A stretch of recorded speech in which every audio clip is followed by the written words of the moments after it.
BPSC TRE 3.0 का psychology का paper. इस वीडियो के अंदर हम सॉल्व करने वाले हैं आपका बीपीएससी साइकोलॉजी का जो प्रश्न पत्र था उसको हिंदी इंग्लिश दोनों में करेंगे। उसी के साथ साथ ये रहेगा आपका प्रोविजनल आंसर की बेस्ड के ऊपर। ठीक है, तो प्रोविजनल आंसर की में आपको क्या क्या चीजें बताई गई है उसके आधार पर आप इसको यहाँ पर देख सकते हैं। सबसे पहले चलते हैं यहाँ पर हम सवाल नंबर 71 के ऊपर, जो कि हमसे कह रहा है कि in which of Piaget's cognitive development a child becomes capable of understanding conversation. ठीक है, एक जो बच्चा है वो कन्वर्सेशन समझना कब स्टार्ट कर देता है। ऑप्शंस आपके पास है concrete, pre operational and formal operational. इसी को हम हिंदी में देखते हैं तो कहते हैं पियाजे की किस संज्ञानात्मक विकास में बच्चा बातचीत को समझने में सक्षम हो जाता है। मूर्त संक्रियात्मक में, पूर्व संक्रियात्मक में या फिर औपचारिक संक्रियात्मक में।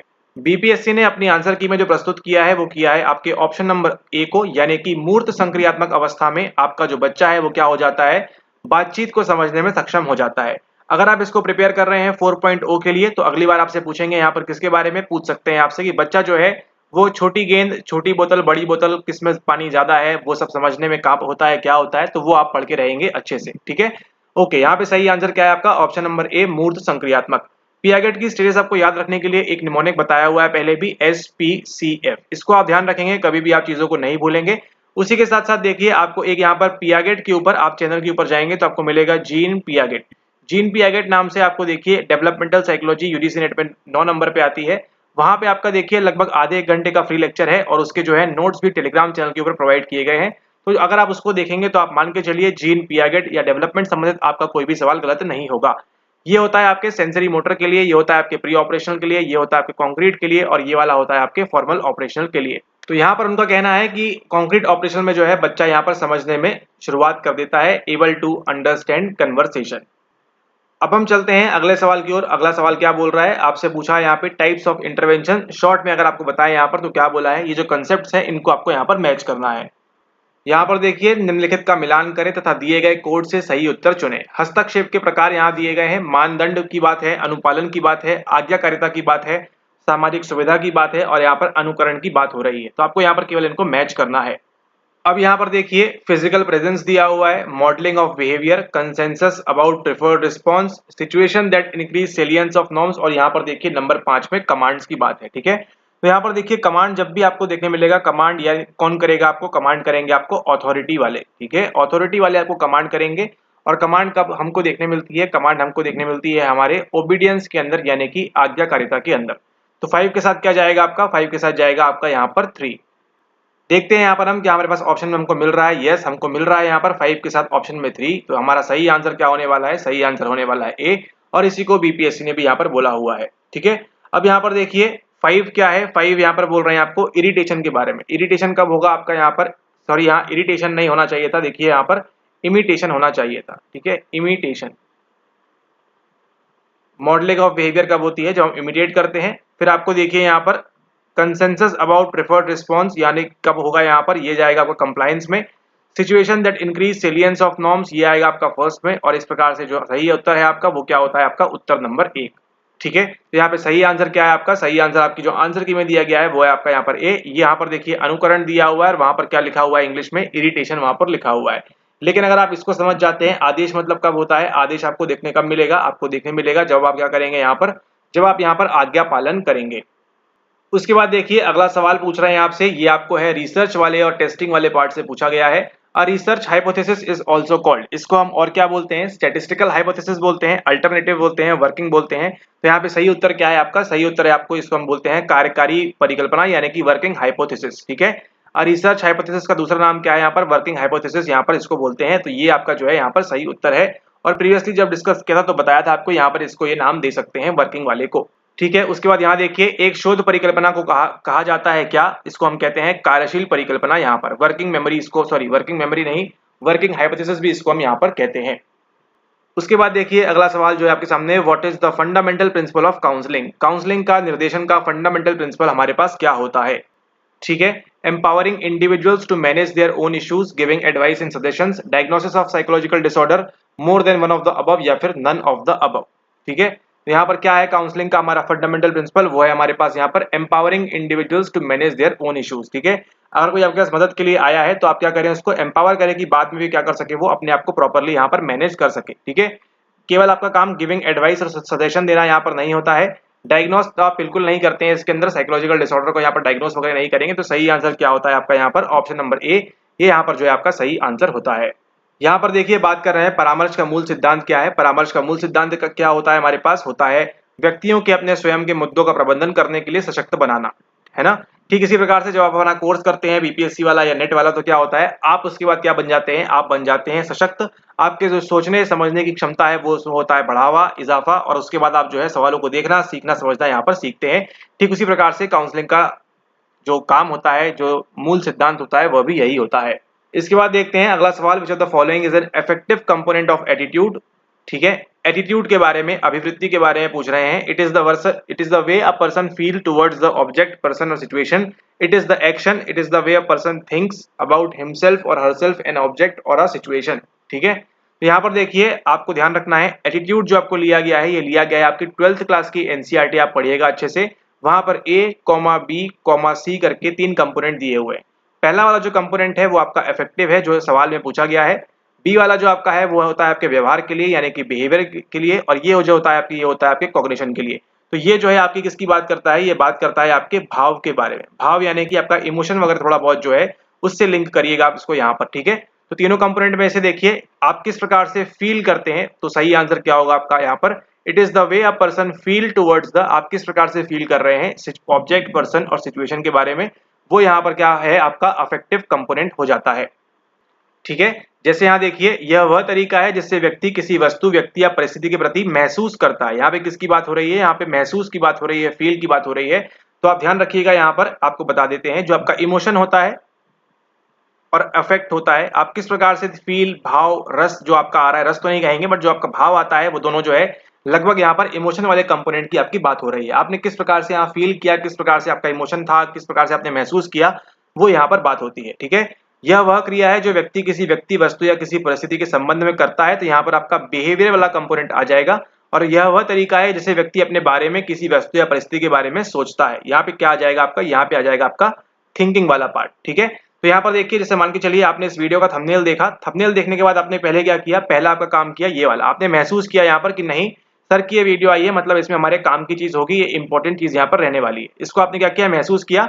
देन क्या हुआ, आपने क्या किया, क्रिया की यहाँ पर। ठीक है, क्रिया की यानी कि बिहेवियर कंपोनेंट क्या किया आपने यहाँ पर, आपने इसको क्लिक किया यहाँ पर और आप ये वीडियो देख रहे हैं। और यहाँ पर जो आपका तीसरा कंपोनेंट आएगा जो कि आपका कॉग्निटिव वाला है, वो क्या है, वह तरीका है जिससे व्यक्ति अपने बारे में, किसी वस्तु या परिस्थिति के बारे में सोचता है। आप इसको देख के थिंक करेंगे कि अच्छा ये काम का लेक्चर था या नहीं था, क्या इससे हमने कोई जानकारी सीखी या नहीं सीखी, या हमारे लिए बेफजूल था, हमारा समय खराब हुआ। ठीक है, इस प्रकार से ये तीनों कंपोनेंट जो है किसके लिए अंदर आते हैं आपके यहाँ पर, आपके, अरे कौन सा दृष्टिकोण का एक प्रभावी घटक है, ओके, ये आते हैं किसके अंदर, आपके यहाँ पर एटीट्यूड के अंदर। तो यहाँ पर देखिए बीपीएससी ने क्या किया है, यहाँ पर दृष्टिकोण लिख के रखा है यहाँ पर। ठीक है, तो ये तो मतलब सरासर बेईमानी हो गई है हिंदी माध्यम वालों के साथ यहाँ पर कंप्लीटली। देखिए इस सवाल में तो पूछ मतलब यहाँ पर, तो अगर आप 4.0 दे रहे हैं तो आप ध्यान रखिए हिंदी वाला पढ़ेंगे आप, उसके बाद आप एक बार इंग्लिश वाला पढ़ेंगे, ये आपके लिए कंपलसरी है 100%। ठीक है, भले ही आपका 1-2 सवाल छूट जाए चल जाएगा, लेकिन लेकिन लेकिन आपने क्या करना है, हिंदी टू इंग्लिश आपको पढ़ना जरूरी है, क्योंकि बीपीएससी ने इस पेपर के अंदर काफी ज्यादा गलतियां यहाँ पर इस प्रकार से की है। इसके पहले 1.0 में 2.0 में थी, लेकिन वो बहुत ही नॉमिनल थी, उससे ज्यादा प्रभाव नहीं पड़ता। लेकिन ये आपका एक अच्छा सवाल है, एनसीईआरटी बेस्ड सवाल है, और ये भी काफी लोगों का गलत हो गया होगा। यहाँ पर पढ़िए, निम्नलिखित में से कौन सा दृष्टिकोण का, यानी दृष्टिकोण क्या बोल सकते हैं आप यहाँ पर, दृष्टिकोण कैसे बोल सकते हैं, का एक प्रभावी घटक है ना। उतने हिंदी के तो ज्ञानी है नहीं आप और हम, है ना, कि दृष्टिकोण समझ जाएं। लेकिन अगर एनसीईआरटी की भाषा में वहां पे अभिवृत्ति लिखा होता या फिर मनोवृत्ति लिखा होता तो शायद हम समझ जाते कि यहाँ पर एटीट्यूड की बात कर रहे हैं। ठीक है, लेकिन यहाँ पर देखिए इंग्लिश में वो साफ साफ बोल रहे हैं यहाँ पर कि कंपोनेंट ऑफ एटीट्यूड, तो इसलिए आपको जो है अफेक्टिव यहाँ पे बोल रहे हैं एबीसी कंपोनेंट होते हैं, इसलिए आपको जो है इंग्लिश में करके देख लेना है, आपको सुविधा होगी, आपके आंसर या नंबर आपके गलत होने की संभावना कम हो जाएगी। ठीक है, तो यहाँ पे सही आंसर क्या है, सही आंसर आपका ऑप्शन नंबर 1। अब यहाँ पर देखिए अगला सवाल, सवाल number 76, how many cells are in the model of the structure of intellect. तो कुछ इस प्रकार से वो जो मॉडल है वो बनता है आपके इंटेलेक्ट वाला। ठीक है, एनसीईआरटी में शायद डायग्राम नहीं दिया हुआ है या दिया हुआ है, शायद देख लीजिएगा। इस प्रकार से आपके कितने बनते हैं, कुल मिलाकर आपके 180 सेल बनते हैं। ठीक है, किसका मॉडल है, अगली बार ध्यान रखिएगा, पूछेंगे आपसे मॉडल का नाम, इसको हम बोलते हैं SOI मॉडल, स्ट्रक्चर यानी कि संरचना, ऑफ किसकी, इंटेलेक्ट, इंटेलेक्ट यानी कि आपकी बुद्धि। ठीक है, तो इंटेलिजेंस की जो थ्योरीज हैं उसमें यहाँ पर देखिए बुद्धि का जो संरचना मॉडल है उसके अंदर आपके यहाँ बात कर रहे हैं 180 आते हैं। किसने दिया हुआ है आपको? ये दिया हुआ है आपको जेपी गिलफर्ड ने। ठीक है, तो ये तो आपका आंसर यहाँ पे सही है। मे भी हो सकता है वो ई दे सकते थे दिल से सोच के, लेकिन चलिए कम से कम यहाँ पर उन्होंने 180 को यहाँ पर माना हुआ है। ठीक है, तो बुद्धि की संरचना के मॉडल में कितनी सेल्स हैं? यहाँ देखिए सेल्स दिया हुआ है 180, 160, 190। सही आंसर क्या है आपका? 180 हमारे पास यहाँ पर होती है। अब हम चलते हैं आगे अगले सवाल के ऊपर। अगला सवाल हमारे पास है, what are the characteristic feature of the Indian health healing system. ठीक है, अब ये देखिए out of the box difficult सवाल है यहाँ पर आपका, है ना। हर किसी शायद वो थोड़ा बहुत जो कॉमन सेंस लगा पाएंगे वो इसको सही कर पाएंगे। इंडियन हेल्थ हीलिंग सिस्टम ये आप नहीं पढ़ते हैं, ये बहुत थोड़ी बहुत जो बात कर रहे हैं किसके बारे में? योगा, मेडिटेशन, है ना, बुद्धिज्म, जैनिज्म और वो सब चीजें यहाँ पर आ रही हैं। ठीक है, इंडियन हेल्थ हीलिंग सिस्टम में किसकी बात है? और प्रमुख तौर पर बात करें यहाँ पर आयुर्वेद वो सब की बात हो रही है। ठीक है, ओके, तो interior to the cultural belief, spirituality in the core, holistic in nature, ये तीनों ही हमको यहाँ पर देखने मिलेगी इसके अंदर। तो सही आंसर क्या है यहाँ पर इसका? सही आंसर यहाँ पर इसका आपका option number D, more than one of the above. ठीक है, भारतीय स्वास्थ्य उपचार प्रणाली की विशिष्ट विशेषताएं क्या है? सांस्कृतिक मान्यताओं का अभिन्न अंग है, यस। आध्यात्मिकता इसका मूल है, स्पिरिचुअलिटी के हमको जाना है, प्रकृति में समग्र है, ये तीनों ही जो है यहाँ पर चीजें लागू होती हैं। और सही आंसर क्या है इसका? सही आंसर है इसका आपका यहाँ पर ऑप्शन नंबर डी, उपयुक्त में से एक से अधिक। ठीक है, कंप्लीटली ओके है, फाइन है यहाँ पर, उपयुक्त में से एक से अधिक यहाँ पे जो है इसका सही आंसर है। अब हम देखते हैं यहाँ पे अगला सवाल, सवाल नंबर 78। वो क्या बोल रहा है? बोल रहा है कि which of the following is core conditions of the client centred approach. Client centred approach किसकी है? ये आती है आपकी 1951 में। कौन लेके आते हैं? आपके लेके आते हैं कार्ल रॉजर्स। ठीक है, कार्ल रॉजर्स लेके आते हैं यहाँ पर। और इसका सही आंसर क्या है? हमको ये भी चाहिए है, ये भी चाहिए है और ये भी चाहिए है। तीनों ही जो है यहाँ पर हमारे पास प्रमुख प्राइमरी चीजें हैं इसके अंदर। सही आंसर क्या होता है आपका? ऑप्शन नंबर डी, यहाँ पर D, more than one of the above. हमको एम्पैथी भी चाहिए यहाँ पर, कंग्रुएंस भी चाहिए और अनकंडीशनल पॉजिटिव रिगार्ड भी हमको देना है हमारे क्लाइंट को। ठीक है, तो यहाँ पर अगर हम बात करें निम्नलिखित में से कौन क्लाइंट केंद्रित दृष्टिकोण की मुख्य शर्तें हैं, तो यहाँ पर क्या है? बिना शर्त, अनुरूपता और सहानुभूति, तीनों ही हमको यहाँ पर देनी होती है। किसके अंदर? यहाँ पर 1951 कार्ल रॉजर्स का जो सिद्धांत है आपका क्लाइंट सेंट्रल दृष्टिकोण जो है यहाँ पर, उसकी यहाँ पर हम बात कर रहे हैं। तो यहाँ पे सही आंसर क्या है? सही आंसर है आपका ऑप्शन नंबर डी। उसके बाद हम यहाँ पर बात करें अगला सवाल जो है, निम्नलिखित में से कौन सा समस्या को हल करने की विशेषता नहीं है? ठीक है, कोई भी प्रॉब्लम को सॉल्व करने के लिए विशेषता नहीं है। समाधान की जटिलता, समस्या का आकार, समस्या की समानता। तो देखिए बड़ा आसानी से समझ में आ रहा होगा आपको, समाधान की जटिलता जो है वो यहाँ पर बिल्कुल भी विशेषता नहीं होने वाली है।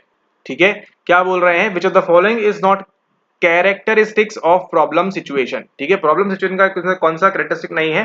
Complexity of solution. यहाँ पे हल की बात कर रहे हैं हम, सोल्यूशन की बात कर रहे हैं। यहाँ पे हम किसकी बात कर रहे हैं? प्रॉब्लम की बात कर रहे हैं। तो बट ऑब्वियस सी बात है ये दोनों नहीं होगा और सही आंसर क्या होगा हमारे पास? ये होगा। ठीक है, साइज ऑफ द प्रॉब्लम, यानी कि प्रॉब्लम कितनी बड़ी है, कितनी वो है। सिमिलरिटी मतलब पहले आपने इसको किया हुआ है, नहीं किया हुआ है। ठीक है, उसके हल से इसका कोई भी संबंध नहीं है। सही आंसर क्या है आपका यहाँ पर? Option number A is the right answer over here. अब देखते हैं अगला सवाल, सवाल नंबर 80 क्या बोल रहा है? बोल रहा है कि physical, emotional and psychological fatigue states are known as.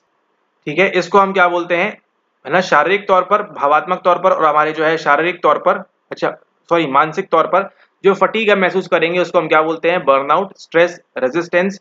सही आंसर क्या है यहाँ पर आपका? ऑप्शन नंबर ए, इसको हम बोलते हैं बर्नआउट के तौर पर।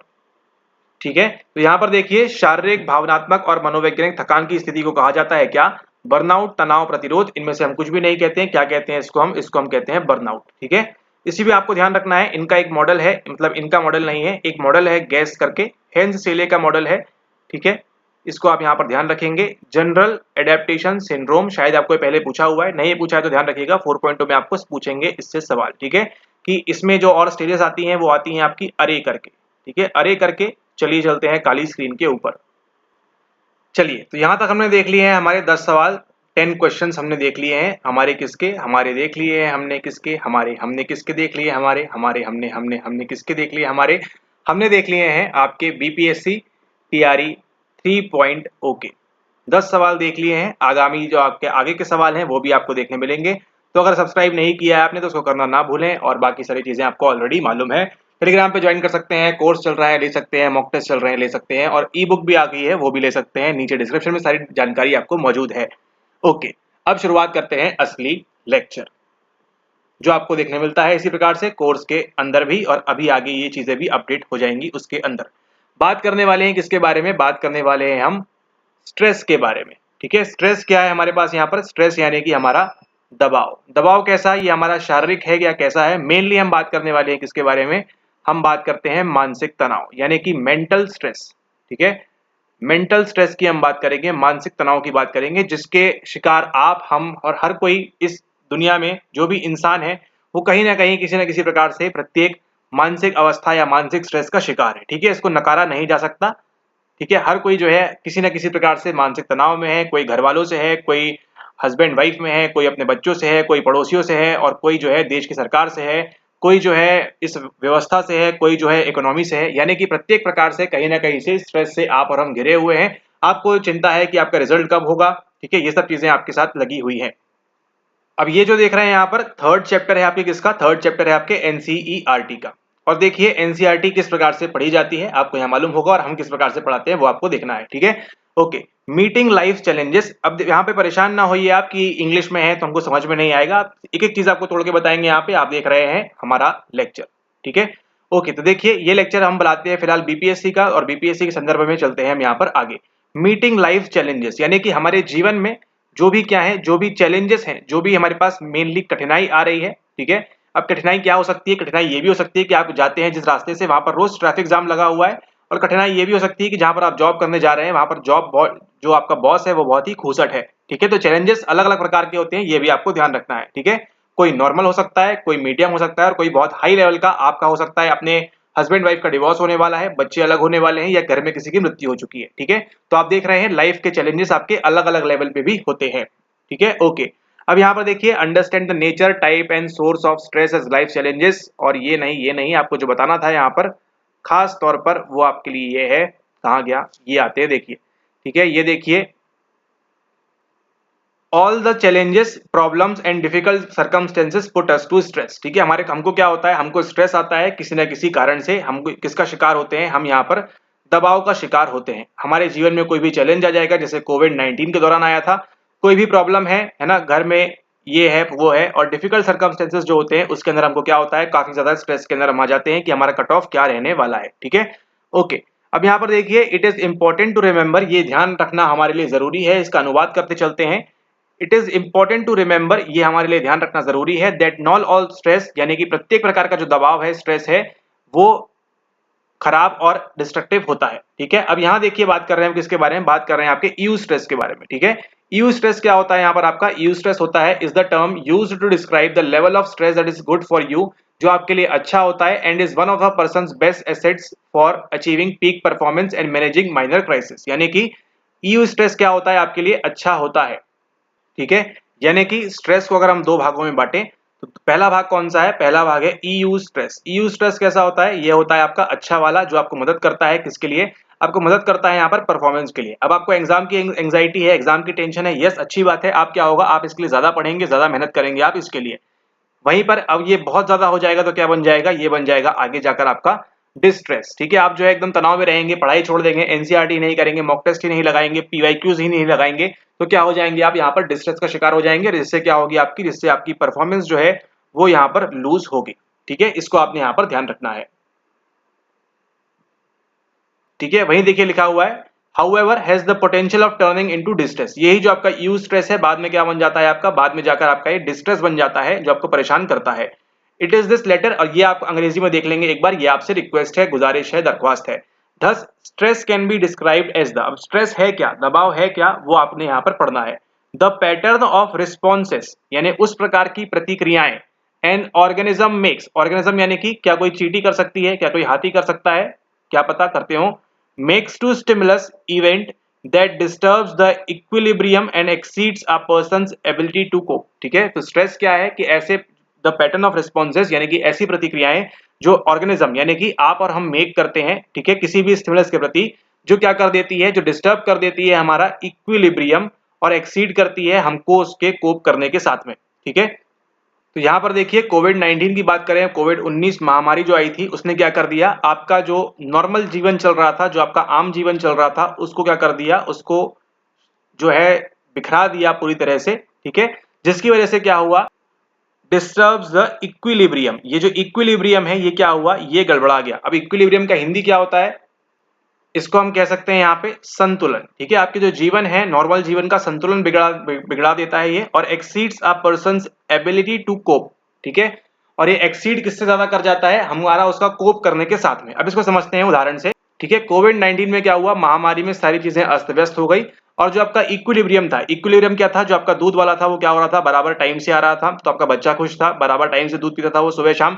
ठीक है। आपके घर में सब्जी वाला जो था वो आ रहा था बराबर से। ठीक है। सब चीजें नॉर्मल चल रही थी, पेपर वाला आ रहा था, सब कुछ नॉर्मल चल रहा था। लेकिन लेकिन लेकिन जैसे ही मार्च 2020 आती है, क्या होता है यहाँ पर ये जो इक्विलिब्रियम मेंटेन था, ये जो यहाँ पर संतुलन मेंटेन था, इसने क्या कर दिया, इसने यहाँ पर डिस्टर्बेंसेस ले आया और इतना ज्यादा हो गया। चलिए, एक दिन आपका बच्चा दूध नहीं पिएगा, चल जाएगा। एक दिन आप पेपर नहीं पढ़ेंगे, चल जाएगा। एक दिन आप भिंडी की सब्जी, करेले की सब्जी नहीं खाएंगे, चल जाएगा। लौकी खा लेंगे आप, है ना। लेकिन एक दिन चल जाएगा, 2 दिन चल जाएगा, 3 दिन चल जाएगा। लेकिन जब ये 21-21 दिन चलने लगा तो क्या हुआ, हमारा जो संतुलन था वो यहाँ पर बिगड़ गया। इससे क्या हुआ, मेनली जो घर के मुखिया लोग थे उनको मानसिक तनाव, पैसे हैं नहीं है किसी के पास, हर किसी के पास सारी जो सिचुएशन है इंडिया में खासतौर पर काफी ज्यादा डिफिकल्टी देखने पड़ी, जिसकी वजह से क्या हुआ हमको, जिसकी वजह से हमको स्ट्रेस हुआ।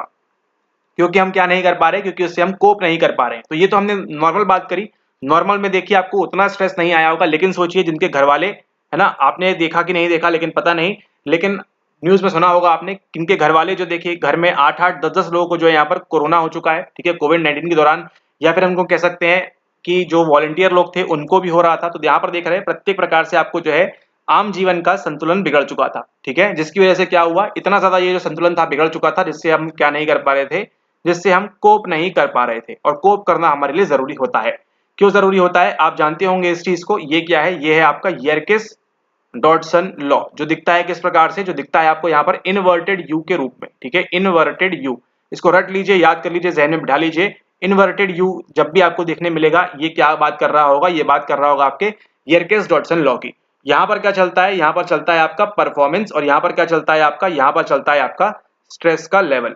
ठीक है, यहाँ पर क्या चल रहा है आपका परफॉर्मेंस, आप कैसा परफॉर्म करेंगे, यहाँ पर आपका स्ट्रेस लेवल है। इतने छोटे से स्ट्रेस में आपका परफॉर्मेंस पुअर रहेगा, थोड़ा सा मीडियम रहेगा तो परफॉर्मेंस आपका हाई रहेगा, और जब ये बहुत ज्यादा हो जाएगा तो क्या होगा, आपका परफॉर्मेंस अगेन पुअर हो जाएगा। ठीक है, ओके। अब आगे देखते हैं यहाँ पर नेचर ऑफ स्ट्रेस में कुछ है क्या, नहीं, स्ट्रेन वगैरह इसको आप पढ़ लीजिएगा। ठीक है, अब यहाँ पर देखिए, यहाँ पर ये जो आपके लिए बॉक्स है ये काम का है। यहाँ पर देखिए साइकोलॉजिकल मीनिंग ऑफ स्ट्रेस क्या है। देखिए, कॉज में कोई एक्सटर्नल हो सकता है या इंटरनल हो सकता है। एक्सटर्नल देखा आपने यहाँ पर कोविड 19 हो गया। ठीक है, इंटरनल भी हो सकता है कि आपको जो है परीक्षा का टेंशन है या जो भी है। इससे क्या होगा, आपकी जो आंतरिक अवस्था है, अब देखिए बीपीएससी का स्मार्ट होना चाहेगा तो आपसे क्या पूछेगा, ऑप्शन 1, ऑप्शन 2, ऑप्शन 3, इसको जमाइए, ऑर्डर में जमाइए। ठीक है, okay. Biological and psychological reactions leading to stress experience क्या होता है, और फिर रिजल्ट क्या रहेगा, आप किस प्रकार से रिएक्ट करेंगे। चैलेंज टू बी ओवरकम, और इलनेस आपको आ जाएगी, आप उससे कोप कर पाएंगे या नहीं कर पाएंगे, वो सब चीजें यहाँ पर डिपेंड करती हैं। ठीक है, ओके। अब आपको ध्यान रखना है, यहाँ पर देखिए लजारस ने बताया हुआ है आपको किसके बारे में, लजारस ने बताया हुआ है आपको यहाँ पर प्राइमरी अप्रेजल के बारे में और सेकेंडरी अप्रेजल के बारे में, और आगे जाके यही जो है बड़ी बड़ी थ्योरीज बनती है। ठीक है, किसके काम के ऊपर बेस, आपके लजारस के काम के ऊपर बेस। ठीक है, तो यहाँ पर देखिए प्राइमरी अप्रेजल यहाँ दिया हुआ है और यहाँ पर सेकेंडरी अप्रेजल दिया हुआ है, तो इसको आप जो है प्राथमिक जो है आपका अप्रेजल और जो आपका दूसरा वाला है सेकेंडरी वाला, उसको आप यहाँ पर ध्यान रखेंगे। एंड आगे देखिए जो ये आपको ये पढ़ाना स्टार्ट किया था यहाँ से इस वजह से मेनली, क्योंकि यहाँ पर देखिए क्या लिखा हुआ है, यहाँ पे लिखा हुआ है बर्नआउट। सीधा का सीधा सवाल, the state of physical emotional and psychological exhaustion is known as, same to same statement आपको दिया हुआ है बर्नआउट के ऊपर। और कहाँ से दिया हुआ है, हम कोई जादू ला रहे हैं क्या, नहीं, आपके एनसीईआरटी में दिया हुआ है। ठीक है, ओके। तो यहाँ पर देखिए क्या है, this state of physical emotional and psychological exhaustion जो है आपका मानसिक, शारीरिक और ये भावात्मक तौर पर जो होगा उसको हम क्या बोलते हैं, उसको हम बोलते हैं बर्नआउट यहाँ पर। ठीक है, और बर्नआउट से ही आगे जब आगे जाएंगे, ठीक है, बर्नआउट से आगे जब आप जाएंगे तो क्या देखने मिलेगा आपको, आपको देखने मिलेगा की जनरल एडेप्टेशन सिंड्रोम। ठीक है, किसने दिया हुआ आपको, सेलिए ने दिया हुआ है, हेंस सेलिए ने, इनका एक प्रमुख नाम है हेंस सेलिए का, जनरल एडेप्टेशन सिंड्रोम। ठीक है, जिसके अंदर क्या बोलते हैं, सेलियर studied this issue by subjecting animal को क्या किया उन्होंने, जानवरों को क्या किया, वैरायटी ऑफ स्ट्रक्चर में डाला, हाई टेम्परेचर में एक्सरे उनको देखा यहाँ पर। According to him GAS involve 3 stages, यहाँ पर क्या होती हैं, 3 प्रकार की प्रमुख स्टेजेस होती हैं, इसको हम बोलते हैं अरे के तौर पर। अरे क्या है, ये आपको ध्यान रखना है, रट लेना है, दिमाग में बिठा लेना है आपने। ये होता है आपके अलार्म के लिए, ये होता है आपके रेजिस्टेंस के लिए, और ये होता है आपके एग्जॉशन के लिए। बीपीएससी 4.0 में थोड़ा सा भी स्मार्ट खेलना चाहेंगे तो आपसे पूछेंगे पहले क्या होता है, बाद में क्या होता है, उसके बाद क्या होता है। ठीक है, ओके। तो ये आपको स्टेज में दिया हुआ है क्या क्या होता है, क्या क्या नहीं होता है। अलार्म में क्या होगा, देखिए यहाँ पे लिखा हुआ है, इसको आप पढ़ेंगे अच्छे से। रेजिस्टेंस में क्या होता है वो यहाँ दिया हुआ है, और एग्जॉशन में यहाँ पर क्या होता है वो यहाँ पर दिया हुआ है।